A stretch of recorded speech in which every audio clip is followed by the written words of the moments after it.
कि श्वास श्वास पर नाम भज, वृथा श्वास जनि खो,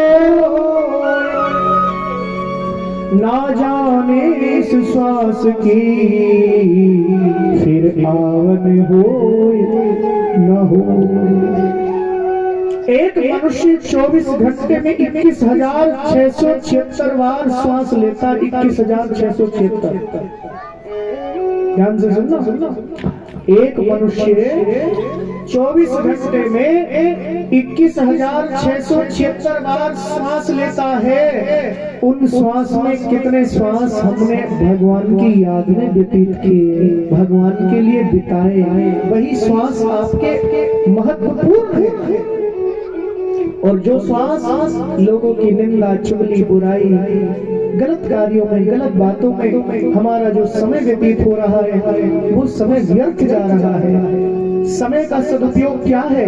हमारे संत बोलते हैं समय का सदुपयोग है इस शरीर से, मन से भगवान का स्मरण किया जाए, परमात्मा की सेवा की जाए। यही शरीर का सदुपयोग है, यही शरीर का सच्चा अच्छा उपयोग कहा गया है। भगवान ने अच्छा धन दे दिया, पद दे दिया, प्रतिष्ठा दे दी, सब कुछ दे दिया। उसके बाद भी फिर कोई गौ सेवा से दूर रहे, गौ माता के भाव से दूर रहे, उससे ज्यादा भाग्यहीन और कौन होगा? भगवान श्री कृष्ण 125 वर्ष तक इस धरती पर रहे। परमात्मा श्री रामचंद्र 10,000 वर्षों तक इस धरती पर रहे। लेकिन हर स्थिति में, हर परिस्थिति में भगवान श्री राम और कृष्ण दोनों ने अपने जीवन में गौ माता से अपने आप को अलग नहीं किया, गौ सेवा की।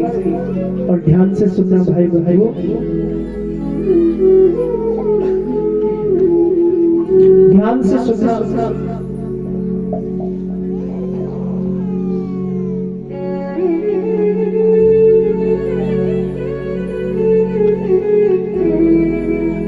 माता यशोदा कन्हैया को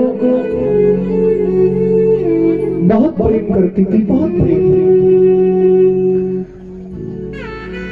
भगवान श्री कृष्ण जब थोड़े बड़े हो गए तो लिखा है भागवत महापुराण में कि परमात्मा श्री कृष्ण को कन्हैया को माता यशोदा ने बछड़े चराने की अनुमति दे दी। बोले जाओ तुम गाय के बछड़ों को चरा के लाओ। तो कन्हैया बछड़े चराने लगे। धीरे धीरे समय थोड़ा सा और व्यतीत हो गया, कन्हैया थोड़े और बड़े हो गए। तो माता यशोदा ने कन्हैया को कहा, कन्हैया जाओ तुम अब गौ माँ का सेवन करो, गौ माँ की सेवा करो, गौओं को चराने के लिए जाओ। तो कन्हैया गायों को चराने के लिए जाते, लेकिन कन्हैया नंगे पांव जाते थे। पैरों में कन्हैया ने कभी अपने कोई जूता धारण नहीं किया, जूते चप्पल नहीं पहने, कोई खड़ाऊ नहीं पहनी कन्हैया ने।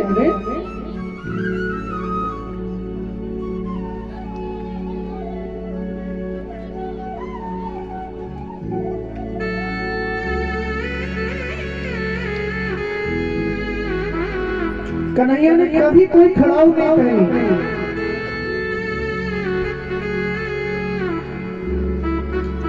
लेकिन एक बार की बात, भगवान श्री कृष्ण जब गैया को चराने के लिए गए, नंगे नंगे पांव गए, तो माता यशोदा ने कन्हैया को कहा, माधव माधव माधव। माँ माने मत, धाव माने दौड़ो, मत दौड़ो। कन्हैया सूर्य की गर्मी से ये धरती तप रही है, तुम्हारे कोमल कोमल पैर जल जाएंगे, इसलिए माधव नंगे पांव मत दौड़ो।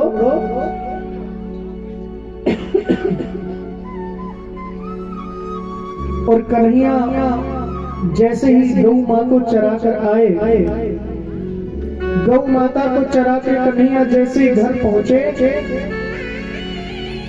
तो माता यशोदा ने कन्हैया से पूछा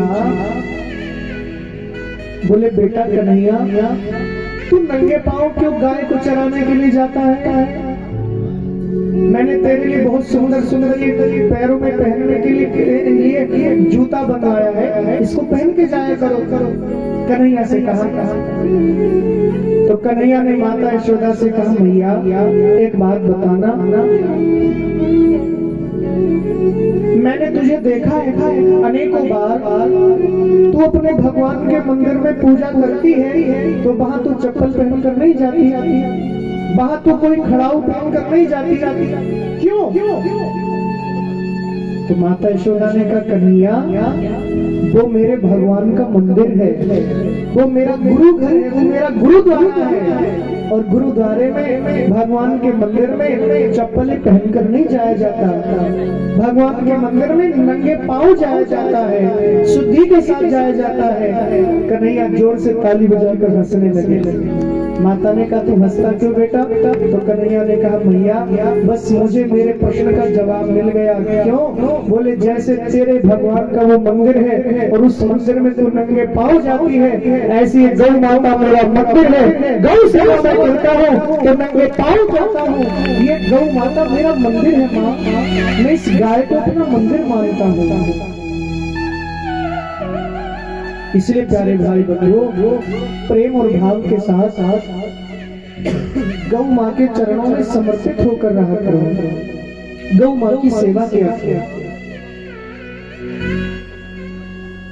तुम माता सर्वदेवानां तुम च यज्ञस्य कारणं तुम तीर्थं सर्वतीर्थानां नमस्तेस्तु सदा नमः। पृष्ठे च गंधर्वा वेदश्चत्वार एव च मुखाग्रे सर्वतीर्थानि स्थावराणि चराणि च। कई लोग बोल देते कि गाय आवारा है, ये आवारा गाय घूम रही ना, गौ माता तो कभी आवारा ना बोलना, गौ माता साक्षात देवी है, साक्षात गौ माता का कल्याण की मूर्ति है। कई लोग बोले हम तो महाराज जी अपने घर में 10 गाय पाल रहे हैं, हम तो गौशाला में 25 गाय पाल रहे हैं ना, ऐसा मत बोलना कभी भी। जिसकी सेवा करने के लिए वो गोपाल, वो परमात्मा, वो निराकार ईश्वर साकार रूप में अवतार लेकर आए, कृष्ण के रूप में आए, राम के रूप में आए, गुरुओं के रूप में आए, गौ सेवा करने के लिए, उस गौ माता को आप पाल सकते हो? कभी अपने मन में ऐसा भाव मत लाना, अरे गौ माता को कोई क्या पालेगा, ये गौ माता ही आप सबको पाल रही है, आप सबका पालन पोषण कर रही है। कितनी बड़ी आपत्ति विपत्ति आई गौ माता के ऊपर। पिछले वर्ष पहले लंपी जैसी बीमारी, हो सकता है वो बीमारी कोई मनुष्यों के ऊपर आई होती, लेकिन नहीं, हमारे संत को कहते भैया इस गौ माता ने संसार की आपदा को अपने ऊपर ले लिया, लेकिन संसार को विपत्ति में नहीं आने दिया। इसलिए गौ मां की सेवा करो।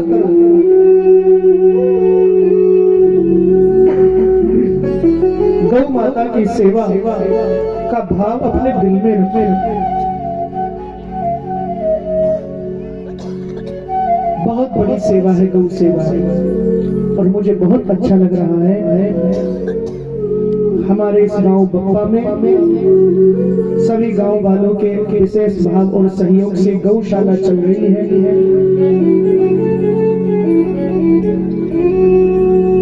और इतना सुंदर भाव सब माताएं बहनें भाई बहन सब बुजुर्ग रखते हैं।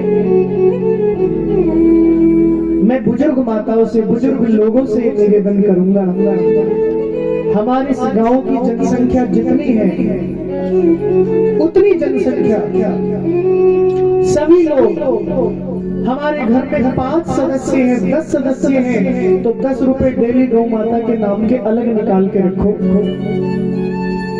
1-1 रुपया, 5-5 रुपए, 2-2 रुपए गौ माता के नाम के अपने घर के हर सदस्य के नाम से निकालो। यदि 5000 जनसंख्या इस गांव की होगी या 2000 जनसंख्या होगी तो कितना रुपया होता है? एक वर्ष में जब यहाँ कथा हो तो सब गौ माँ के चरणों में समर्पित करो, और आपको कहीं मांगने जाना भी नहीं पड़ेगा, और आपकी गौ माँ की सेवा भी हो जाएगी, आपके ऊपर जोर भी नहीं पड़ेगा। कितने सरल ढंग से। दूसरा, मैं गांव के बुजुर्गों से, बुजुर्ग माताओं से निवेदन करूंगा, सरकार की तरफ से आपको पेंशन मिलती है, 3000 रुपए हो गए तो शायद 3000 रुपए हो गए, 2800 रुपए शायद 12 महीने आपको पेंशन मिलती है, मुफ्त के पैसे मिलते हैं। हमारे मैं एक जगह गया हरियाणा में, आपके इधर ही सिरसा गांव, सिरसा डिस्ट्रिक्ट में वो गांव पड़ता है शेरपुर। तो मैं वहां कथा कह रहा था, तो एक माता आई, बूढ़ी माता, और अपने घुटनों पर हाथ फेर करके बोले, महाराज जी घुटना बहुत दुख है, माने मेरे घुटने बहुत दुख रहे। तो मैंने कहा माँ एक काम करना। बोले क्या?